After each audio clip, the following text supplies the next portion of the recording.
En la apertura de las sesiones ordinarias de este 1 de marzo, Alberto Fernández hizo énfasis en diferentes puntos de la agenda: el plan de vacunación, la justicia, la deuda externa contraída por Mauricio Macri, pero no en la máxima preocupación de los argentinos. Estamos hablando de la inflación, de la economía. Este dato surge de las primeras encuestas de este año, la principal realizada por la consultora Sinopsis. Vamos a rápidamente repasar algunos de esos números para verificar por qué la inflación sigue siendo al tope de las preocupaciones de nuestro país. Vemos estos números rápidamente. La inflación, como vemos en imágenes, ocupa el primer puesto de las preocupaciones según esta encuesta, 37,7%, seguido por la corrupción en un 28,2%, luego por el desempleo en un 12,3%, seguido luego por salud, inseguridad, educación y narcotráfico. Pero, ¿cuáles son las perspectivas de los argentinos en torno a la inflación? ¿Superará el promedio del 29% previsto por el presupuesto 2021 de Martín Guzmán?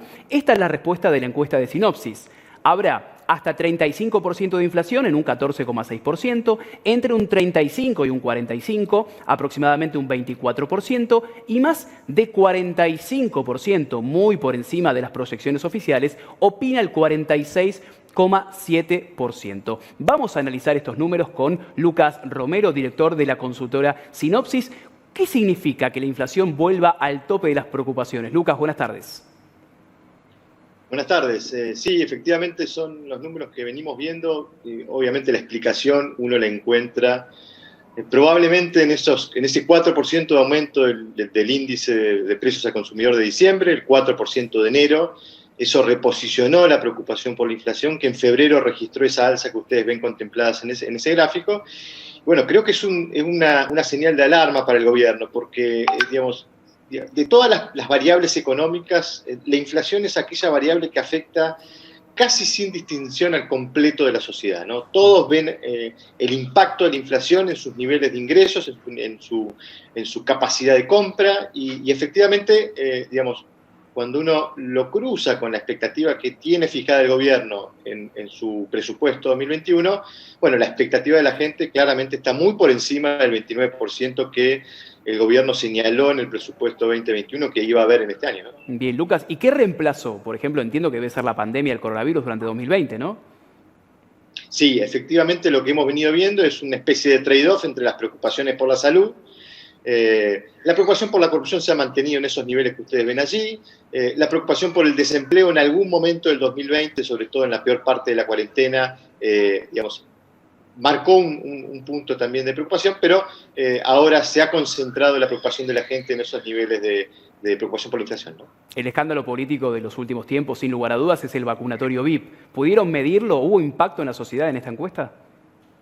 Sí, digamos, no formó parte de ese estudio. Sí hicimos un estudio especial para tratar de identificar el impacto y nos preocupó, nos ocupó, digamos, identificar más el plano emocional del impacto, ¿no? Porque entendíamos que este era un episodio que podía haber generado sentimientos muy negativos en la opinión pública. Por eso la primera pregunta de ese estudio que te comento era, bueno, ¿qué sentimiento le despertaba este episodio a la opinión pública? Las tres palabras más mencionadas por la opinión pública fueron indignación, bronca y asco.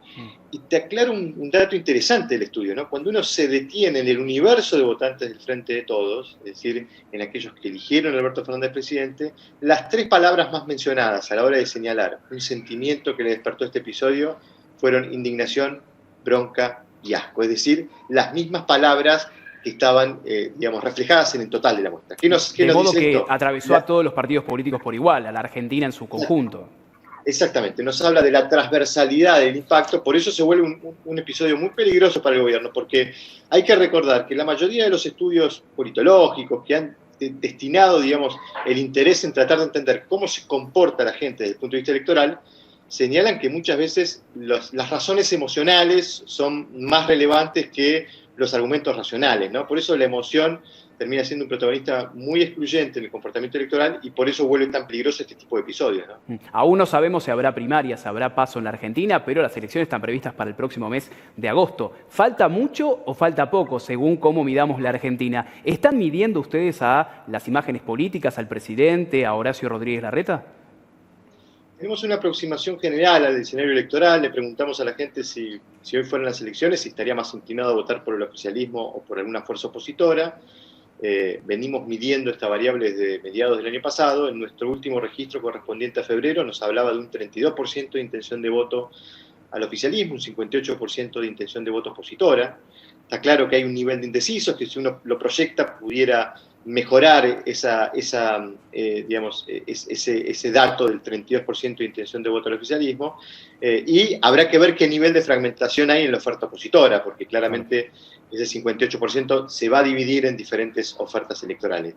Con lo cual es un nivel de apoyo electoral que claramente está lejos de ser lo que fue el apoyo electoral que recibió el gobierno en 2019, pero también es cierto que las elecciones legislativas tienden a tener un nivel mayor de fragmentación del comportamiento electoral, ¿no? Así que creo que la aspiración del gobierno tiene que ser la de alcanzar el 40%. Con ese nivel de apoyo creo que va a estar pudiendo tener una elección que incluso le permita, ampliar su representación en el Congreso. Cualquier número por debajo de 40, bueno, entra en zona de peligro para una derrota electoral, ¿no? Bien, la Argentina es tan dinámica que seguramente vamos a tener que volver a conversar. Lucas, gracias por tu tiempo y el análisis.